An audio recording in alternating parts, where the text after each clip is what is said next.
This is the Turf Zone Podcast, your central information and news hub, bringing together professionals from turf associations across multiple states to share things to help you and your business.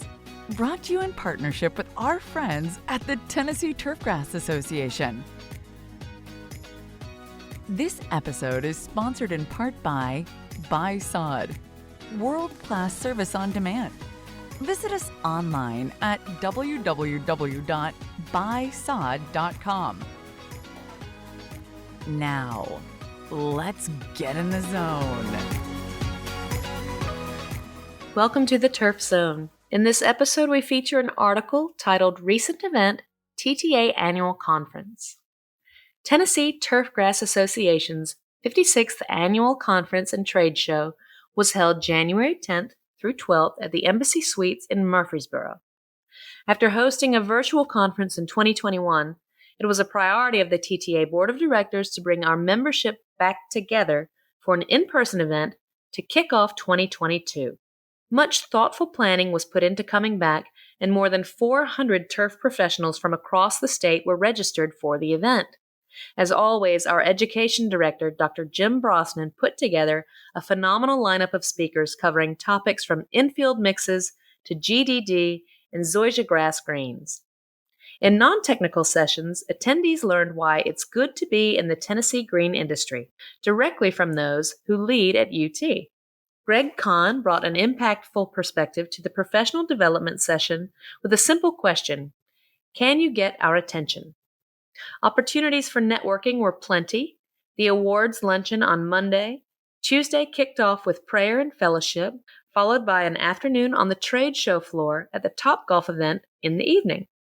As always, CEU's pesticide certification and examination were available for those who needed them.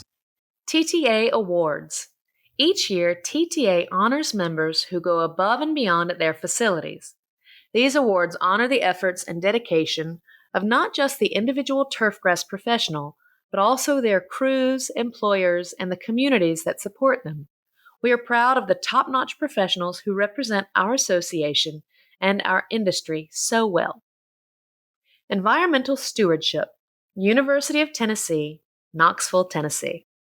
Over the last 5 to 6 years, there has been a tremendous amount of growth and building all across campus. During these construction projects, the university has worked passionately for conservation of natural resources and to reduce their impact on the environment. Specifically, the Knoxville campus has installed several cisterns in the past 5 years to collect rainfall to be recycled for irrigation. During the recent construction of buildings such as the Student Union, Strong Hall, and the orange and white dormitories, cisterns were installed to capture and hold stormwater. Combined simultaneously, these cisterns can collect up to 200,000 gallons of water. Stormwater is captured and filtered through a biofiltration system before being held in the cisterns for later use. This prevents the water from going to waste through natural runoff, which leads to erosion and contamination of our local watershed. Each cistern is connected to an irrigation system that is closely monitored to fit local weather patterns. These systems reduce pressure on our city's limited freshwater resource and save energy in the process. The energy conservation combined with the benefits of the natural filtration help provide the green spaces you see throughout the campus. Over 1.5 million gallons of water every year has been saved after the installation of the cisterns. Water is now being naturally cycled by the plants and soil as it is collected, filtered, and then used for irrigation. This award was accepted by Curtis Peak. Private Course of the Year. Troubadour Golf and Field Club, College Grove, Tennessee. Troubadour was opened in the fall of 2019. It is a Tom Fazio-designed course that features Xeon Zoysia fairways and 007 bentgrass greens. The club is part of the Discovery Land Company portfolio of properties. Discovery has 26 courses all over the world, with new ones being built in Portugal, Hawaii, and New York. The club is positioned as a place for the entire family, with many amenities for kids and adults alike. Troubadour was awarded Golf Digest's Best New Private Course in 2020. In 2022, they will be building a new short game practice facility with 6 greens and 3 acres of hitting area. This award was accepted by Jason Sanderson. Public Course of the Year: Iguani Farms, Rockford, Tennessee. Iguani Farms was built in 1991 as a family project and remains today as a family-owned and operated business. Prior to the course being built in 1991, Iguani was used as farming land. The name Iguani derives from Native American culture, which means little river. This name was chosen due to the fact that the river runs alongside the golf course and can be seen from at least 7 holes on the golf course. The links-style course provides a beautiful natural setting with 7 holes that run along the Little River and more than 40 acres of natural fescue areas.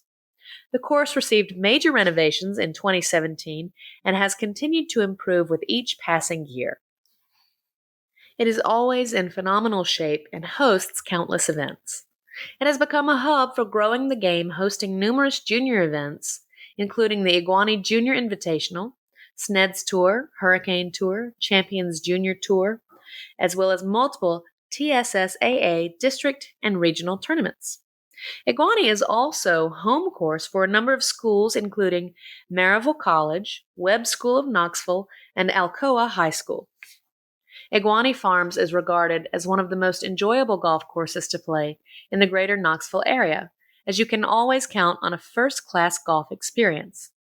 This award was accepted by Gary Sutherland. High School Field of the Year: Ensworth Baseball Field, Nashville, Tennessee. Ensworth is a private school in Nashville with a campus that sits on close to 100 acres. With a student body of around 1,000 students, Ensworth has multiple natural turf fields for various sports. The Ensworth High Baseball Field is primarily used for the high school baseball season daily beginning in February through the spring. The field will also host games for the 7th and 8th grade teams along with practice. Once baseball season ends, the field is even converted to a practice football field. This award was accepted by John Klinsman. Collegiate Field of the Year: Olympic Field at Lee University, Cleveland, Tennessee. Olympic Field was built in the summer of 1996 and named in honor of Lee University being an Olympic village hosting the whitewater events on the Ocoee River for the 1996 Summer Olympics. The field is built on a sand base covered with Tifway 419 Bermuda that is annually overseeded with perennial rye in mid-October.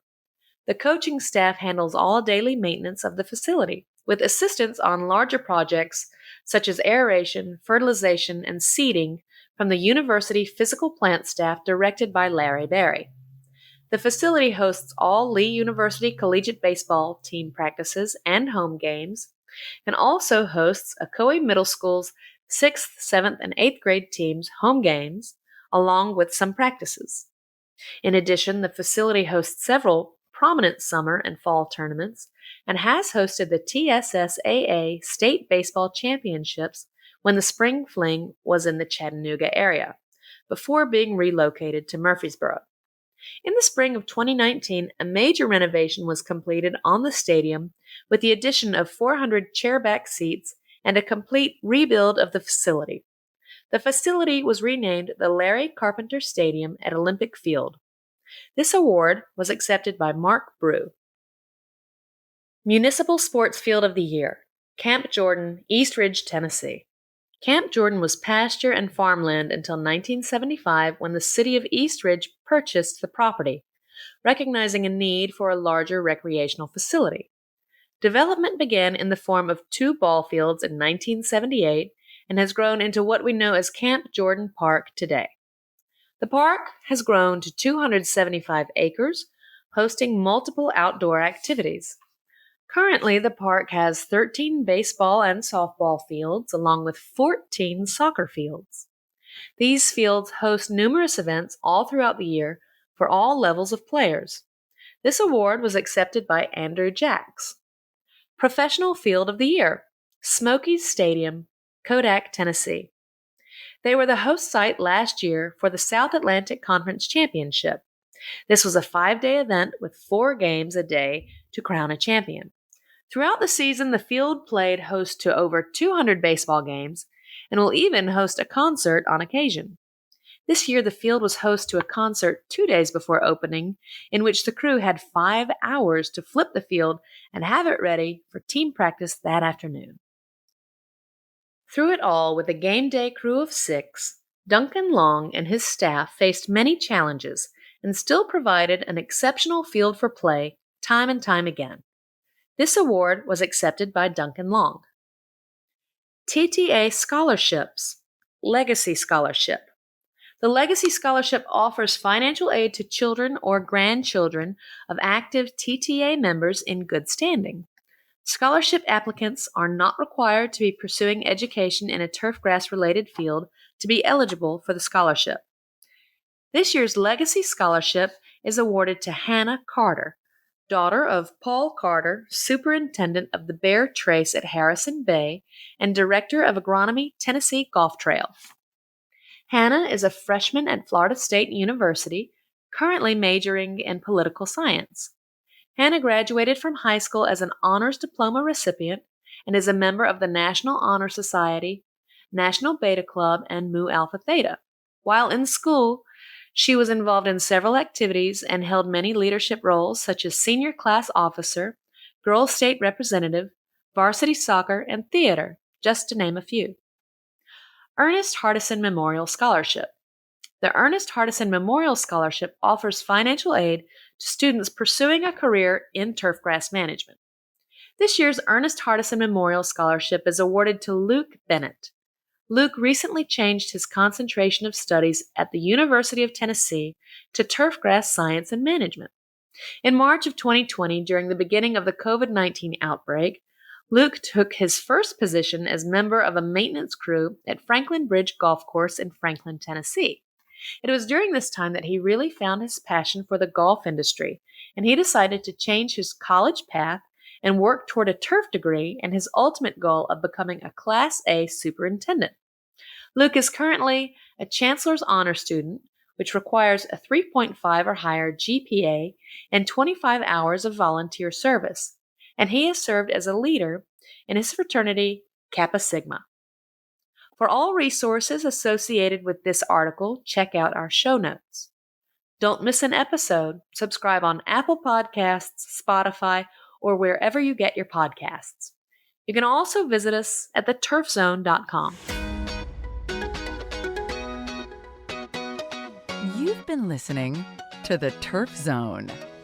Thank you to our sponsors, including Buy Sod, world-class service on demand. Visit us online at www.buysod.com. For more episodes of The Turf Zone, visit theturfzone.com and subscribe on Apple Podcasts, Stitcher, or your favorite podcast app.